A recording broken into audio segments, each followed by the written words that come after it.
Saya tadi ada sebut saya sudah tua 75 tahun. Saya sudah dalam politik 50 tahun, full 50 years. I don't have anything personal anymore from politics. Tetapi untuk generasi yang akan datang, untuk anak-anak kita, untuk cucu-cucu kita, kita perlu bersatu padu, bekerjasama, menyampaikan message November 19, Bersih fight for democracy against kleptokrasi. Dan ini mustahak. 2 hari dahulu Perdana Menteri kata bahawa Mahathir dan saya kita buat U-turn.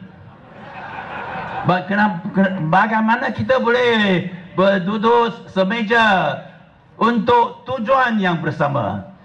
Saya di sini mau kata kepada Perdana Menteri kita, kalau dia cinta Malaysia, kalau dia mau negara maju dan baik, mau Malaysia jadi satu demokrasi dan bukan kleptokrasi, saya rela bekerjasama dengan Najib dan duduk semeja dengan Najib.